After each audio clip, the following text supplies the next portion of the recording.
Hello children, welcome back to your channel Study with Poonam ma'am. तो class 8 chapter 3 understanding quadrilaterals exercise 3.3 question number 3.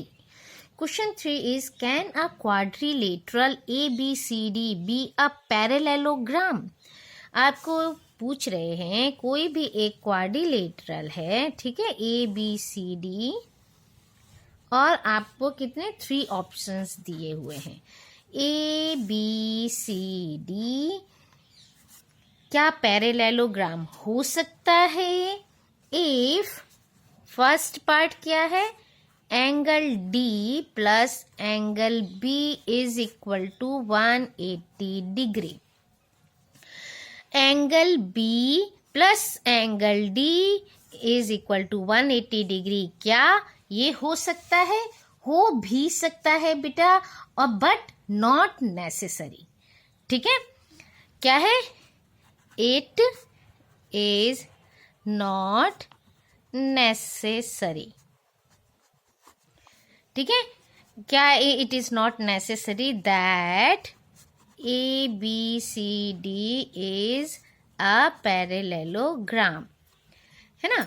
मतलब compulsory नहीं है कि हो सकता है, हो भी सकता है और नहीं भी हो सकता। Now second part is AB is equal to DC is equal to 8 centimetre, AD is equal to 4 centimetre and BC is equal to 4.4 centimetre. क्या ये पैरेललोग्राम हो सकता है? अब हम देखिए फिगर में देखते हैं। AB and DC is equal to 8 centimetre. ठीक है, चलिए ये तो सही है, दोनों 8 सेंटीमीटर हैं। AD is equal to 4 and BC is equal to 4.4। देखिए ये गड़बड़ है, क्योंकि पैरेललोग्राम में क्या है, ऑपोजिट साइड इक्वल होती हैं, पैरेलल होती हैं, है ना, इक्वल होती हैं। लेकिन यहाँ पर क्या है, ये तो 4 है और ये 4.4 है। क्लियर? यानी कि दोनों क्या है, इक्वल नहीं है, अनइक्वल हैं, इसीलिए ये पैरेललोग्राम क्या है, नहीं बनेगा। तो since AD is not equal to BC, ठीक है, क्यों? इसीलिए ये नहीं बनेगा। क्यों? क्योंकि ऑपोजिट साइड्स जो होती हैं, ऑपोजिट साइड्स आर अनइक्वल। यहाँ पर क्या है, ऑपोजिट साइड्स अनइक्वल हैं, इसीलिए ABCD is not a parallelogram. Clear? अब है थर्ड पार्ट में आपको गिवन है angle A is equal to 70 degree and angle C is equal to 65 degree. अब देखिए, एंगल A 70 डिग्री है, एंगल C 65 डिग्री है, तो ये भी पैरेललोग्राम की जो प्रॉपर्टी है उसको क्या नहीं कर रहा है ना, फॉलो नहीं हो रहा है इसमें भी। क्योंकि क्या है, ऑपोजिट एंगल्स जो होते हैं वो क्या होते हैं, इक्वल होते हैं। जैसे हमने D plus B is equal to 180 degree लिखा है, तो ये क्या है, 90 प्लस 90 हुआ 180 हो सकता है, लेकिन ज़रूरी नहीं है कि ये दोनों 90 ही हों, क्योंकि क्वाड्रिलेटरल में कुछ भी हो सकते हैं ना। क्वाड्रिलेटरल का अलग है, लेकिन पैरेललोग्राम में दोनों इक्वल हैं तो ठीक है, लेकिन नहीं हुए तो फिर इसीलिए इधर क्या दिया है, 70 और 65 दिया है, तो यानी दोनों इक्वल नहीं हो रहे हैं, तो इसलिए भी ये क्या है, पैरेललोग्राम नहीं बनेगा। तो इसका भी हम क्या लिखेंगे कि since angle A is not equal to angle C, क्योंकि द ऑपोजिट एंगल्स, एंगल है ना ये, एंगल्स आर क्या है, unequal, therefore ABCD is not a parallelogram. Clear? चलिए नेक्स्ट क्वेश्चन नंबर 4। क्वेश्चन 4 क्या है बेटा? आपका क्वेश्चन 4 है draw a rough figure of a quadrilateral. अच्छा, आपको एक रफ फिगर बनाना है quadrilateral that is not a parallelogram, जो कि पैरेललोग्राम नहीं है but has exactly two opposite angles of equal measure. आपको ऐसा फिगर बनाना है जो कि क्या है, क्वाड्रिलेटरल है लेकिन पैरेललोग्राम नहीं है, क्योंकि पैरेललोग्राम में क्या है, जो साइड्स होती हैं वो पैरेलल होनी चाहिए, इक्वल होनी चाहिए, लेकिन इसमें नहीं है। इसमें क्या बोल रहे हैं? Exactly two opposite angle of equal measure. दो एंगल जो होते हैं वो इक्वल मेजर के होते हैं। आपने काइट देखी होगी बेटा। काइट क्या होती है? कुछ इस तरह से होती है ना? क्वाड्रिलेटरल होती है लेकिन क्या होते हैं वो पैरेललोग्राम नहीं होती है। इसके ये एंगल, जैसे हमने मान ली A B C D, तो एंगल A जो होता है एंगल C के इक्वल होता है उसमें। तो इस तरह से आप ड्रॉ करके आप दिखा सकते हैं, शो कर सकते हैं।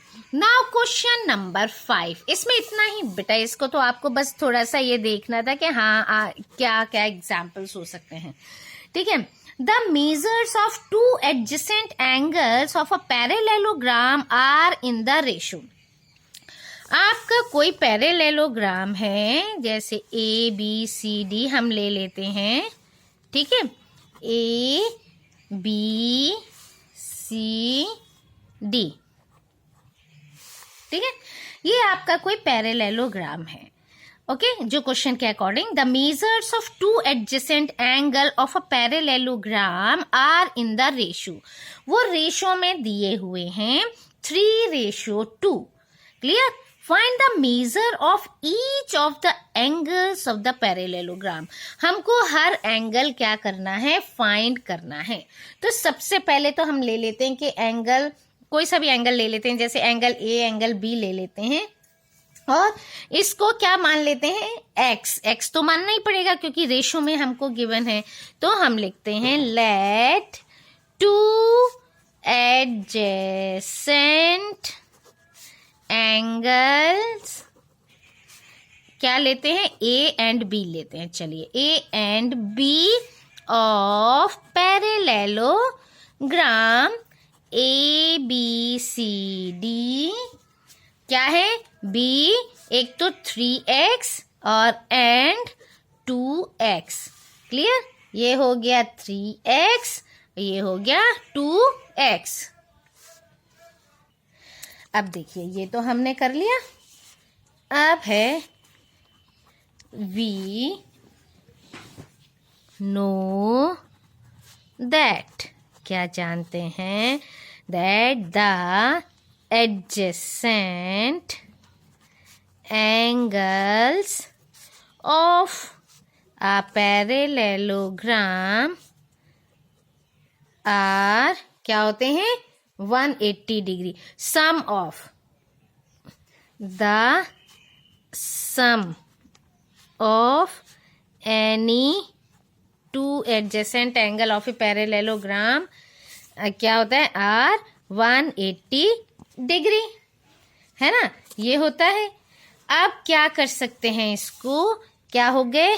Angle A plus angle B is equal to 180 degree होगा। एंगल A हमने लिया है 3x plus 2x is equal to 180 degree. अब इनका ऐड किया तो 5x is equal to 180 degree. अब हम x की वैल्यू फाइंड कर सकते हैं इससे।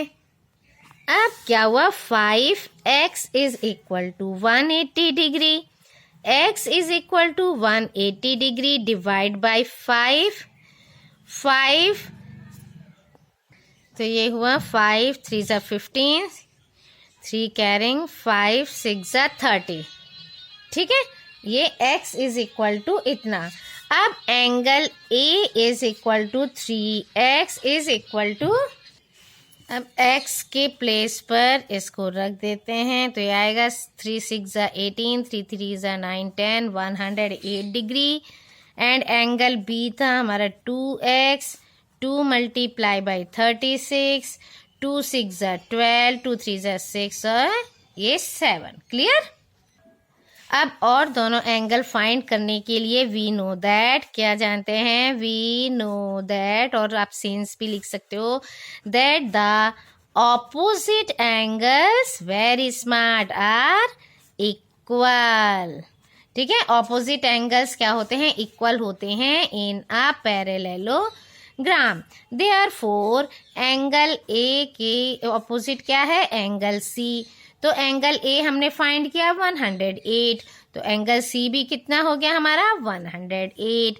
नाउ एंगल बी के ऑपोजिट है एंगल डी, हमने फाइंड किया ये 72 डिग्री, तो ये क्या है 72 डिग्री हो गया, यानी कि ये हमने चारों एंगल फाइंड कर लिए। आप अलग अलग भी लिख सकते हैं और इस तरह से भी, angle A is equal to 108, angle B is equal to 72 degree, angle C is equal to 108 and angle D is equal to 72 degree. Clear. ओह ठीक है, आ गया समझ में, वेरी स्मार्ट। चलिए और क्वेश्चंस नेक्स्ट वीडियो, तब तक के लिए thank you. Like share and subscribe my channel.